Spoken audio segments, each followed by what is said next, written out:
Hey everyone, we're going to get started in earnest here, and I am going to start this like from the very beginning, so if you're one of those people who know this backwards and forwards, you can skip ahead to the next couple videos or just wait a couple weeks, whichever's first.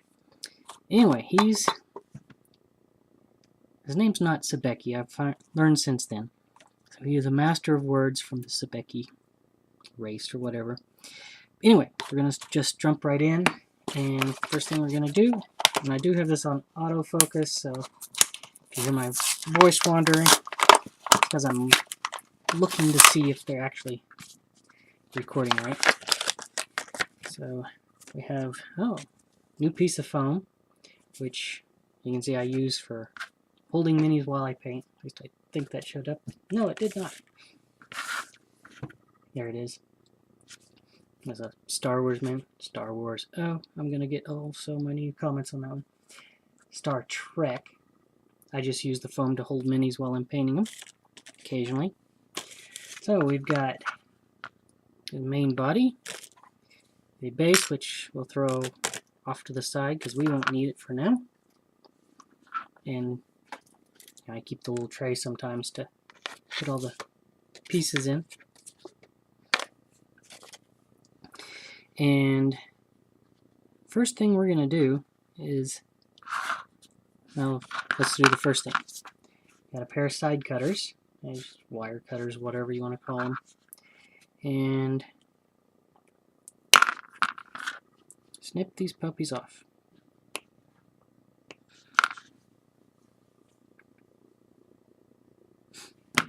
And that can be a piece you put somewhere. And let's see here. Crocodile Games 2004. Master of Words. So, congratulations there. And then usually I just go around and clip off any other little pieces here and there that I find. The next task that I usually do is, well, exactly what I just did there. I go around and look at all the other pieces and just run down their mold lines and check to see if there's anything need trimmed off. And I guess I could fit check him right quick. And I'm going to cut a little bit more off of that little post.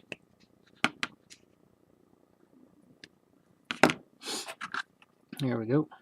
And that's good. A lot of times on these metal minis, people will fill in the gaps with green stuff and other things. Does this tail just slide up into there? I think it does. Oh, kudos. That's pretty slick. That's a really nice little feature there. You don't have a lot to do. And I noticed that,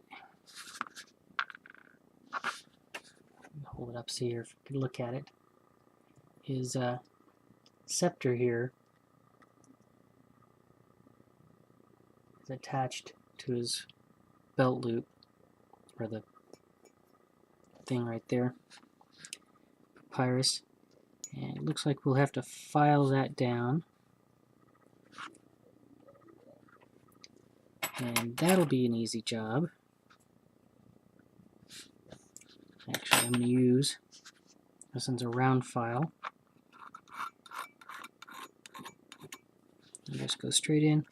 Usually I would use a straight file on a mold line like this, but because it's got a little bit of a curve to it, I like the curved ones better. And I would like to get those separated. I think, it's really meant to be separated. So I'll just take a little nip off that side and reach in and just do a little nip.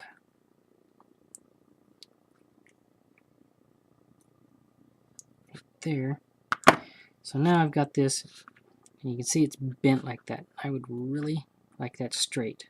So that's all I did, just sit there and bent that. A little bit more easier than bones, but now actually I can get into that a little bit more. I'm just to trim it up.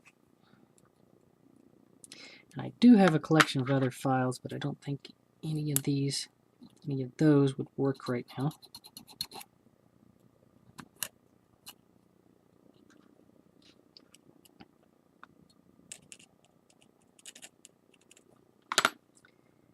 And just, it's hard to see with the bright lights that I've got and putting it on video at the same time. So, let's see. Yeah, let's see here.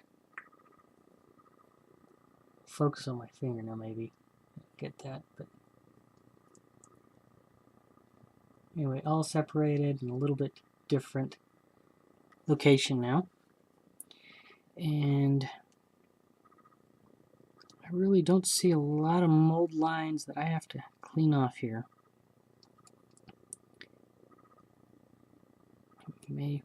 Lots of times they'll have vent lines too, but I don't see a whole lot on this one. The underside of the cloak's really rough. It's silly, but I like to trim off the bottom and get it nice and smooth. Even though no one will ever see it, that's what I do. I think it's just so I don't run my finger up against it. Okay, so we'll call the body done, and once I'm finished with this part of the video, I will go back in and check it myself better. For this one, see if we can get it focused here.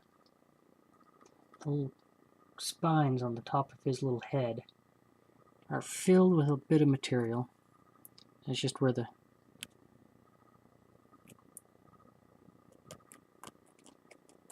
mold didn't close right, or there's a little damage probably. Well, I don't know, just a little feature like that, kind of hard. And he's got a tongue inside there. That's going to be a pain to paint.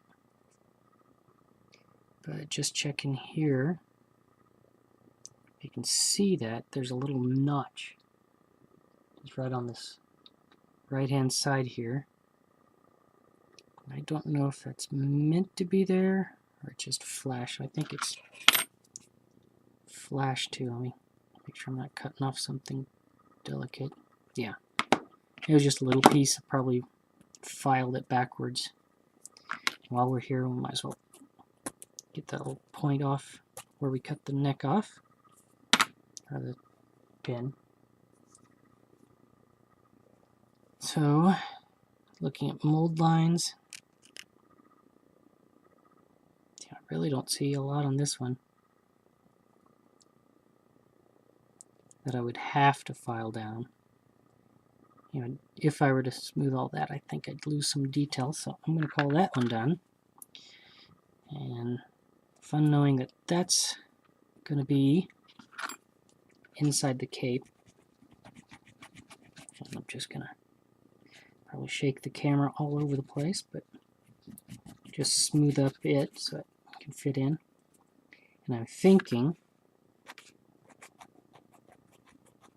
because of the way it fits up inside, ouch, good way to file your fingernails, that I will probably be painting those two pieces separately.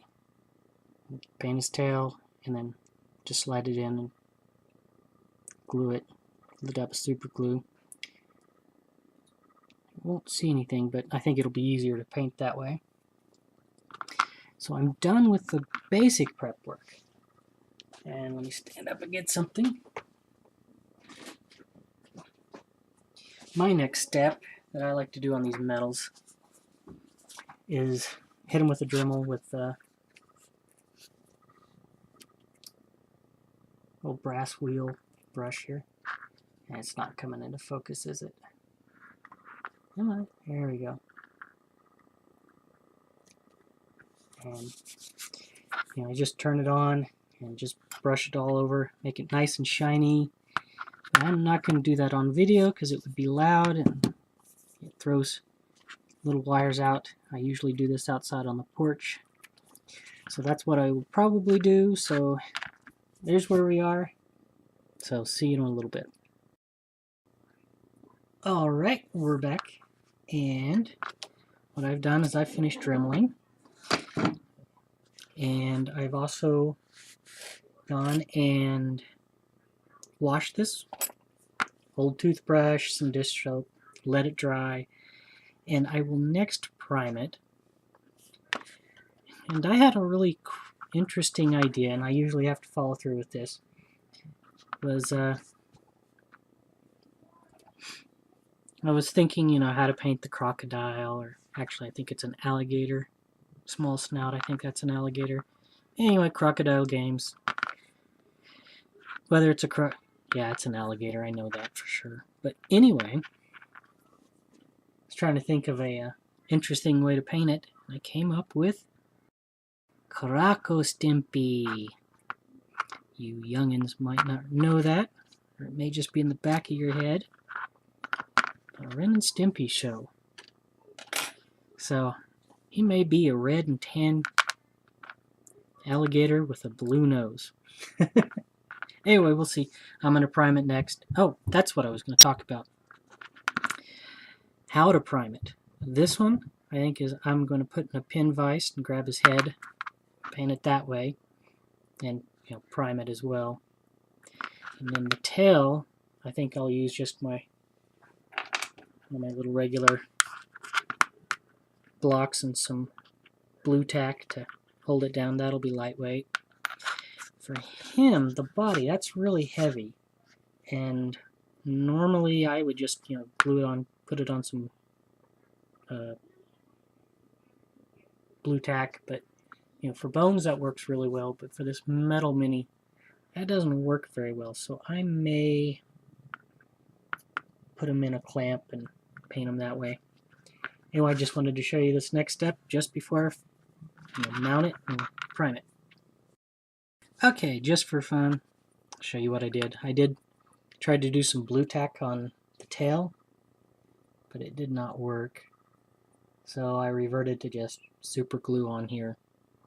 I actually use a gel type super glue, and as delicate as I can be with it, that should work. His head, I drilled a hole through a wooden craft stick that was the size of that pin in the back, and it is glued in there too, but it'll be easy to clean off the metal once we get it all done. So that'll be fun. Well, I don't know fun, but then I took another craft stick and I just drilled a bunch of holes through it and kind of cleaned it out. I had 2 drops of super glue in there to maybe hold it. He's pretty stiff in there, but this way I can hold it and get it done the way I want. So now the next step will be priming, and I can keep the hand away and prime away and hopefully be able to do lots of autofocus things. If it would autofocus, it may be too shiny. But anyway, now I shall prime it and get, still don't know if I'm going to do the whole Crocostimpy thing or not, but there he is, there's where he's at, and we'll prime. Okay, here we are all painted up. Let's see how much we can get in focus here. This is his head. And of course his tail. It's an easy one to get in. No reason to really get close, but I will. And then the body. And I will note this isn't actually black primer. It's actually just flat black paint, and I've been doing that for a long time, so I'll just keep doing it. I will not do this on bones though, because it's the wrong type of paint for that. But anyway, there we go. We've got the start of Mr. Crocostimpy, and I like the idea too much that I'm going to have to go with a red crocodile with a blue nose. Anyway, thanks for watching, and we'll see you in the next video.